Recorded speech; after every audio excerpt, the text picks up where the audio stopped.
Climate Change Short Film: The Dark Side of Our Food Choices. When we sit at our dining tables, do we ever ponder about the journey our food takes to reach our plates? Do we ever realize the havoc it may be wreaking on our planet? Today, we peel back the layers on the dark side of our food choices and their impact on climate change. Agriculture, the very lifeline of human civilization, now stands as a major threat to our environment. It guzzles our precious freshwater. It's a potent catalyst for climate change, and it's monopolizing our land on a massive scale. Look at the numbers. Food production alone contributes to a staggering 26% of global greenhouse gas emissions. Half the world's habitable land is currently used for agriculture. Not to mention 70% of global freshwater withdrawals are used for growing our food. As for our waters, agriculture is the culprit behind 78% of global ocean and freshwater eutrophication. Agriculture is the world's largest land occupier.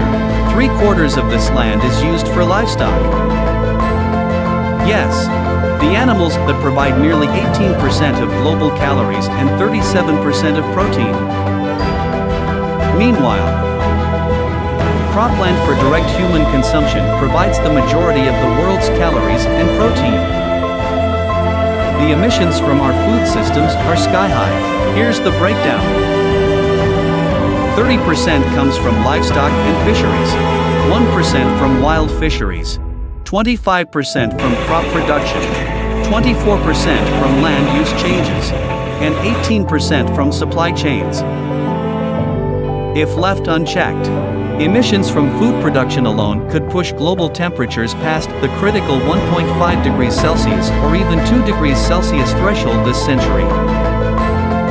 This underscores how tackling both our food and energy systems is non-negotiable if we are serious about addressing climate change.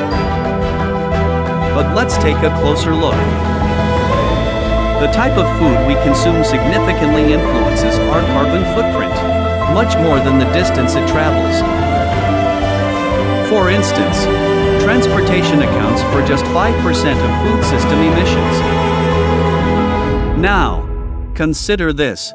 Beef production generates an astounding 60 kilograms of CO2 equivalent per kilogram, while peas produce just 1 kilogram CO2 equivalent per kilogram. Consider food transportation. Most internationally traded food travels by boat, not plane. Shipping emissions are 50 times less than flying.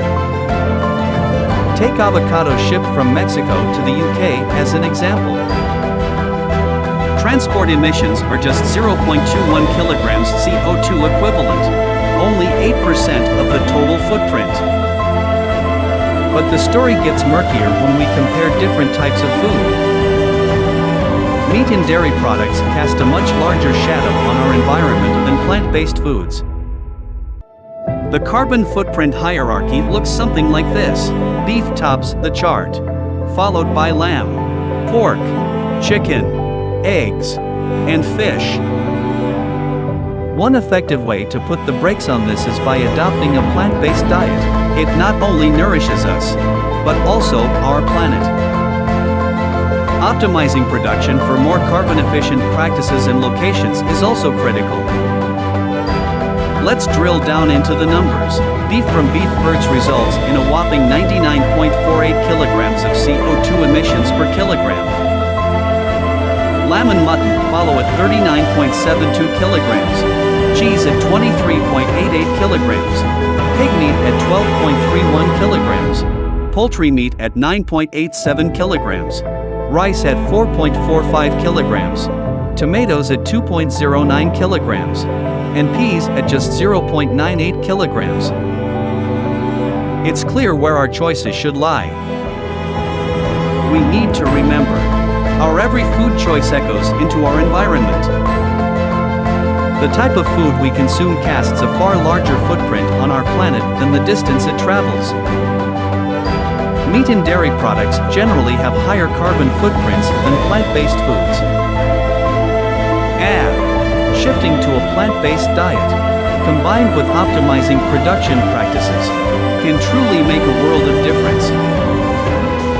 Let's embrace these changes, for us, for our planet, because every bite we take is a vote for the world we want to live in. Let's not turn a blind eye to the dark side of our food choices. Together, we can bring change, one plate at a time.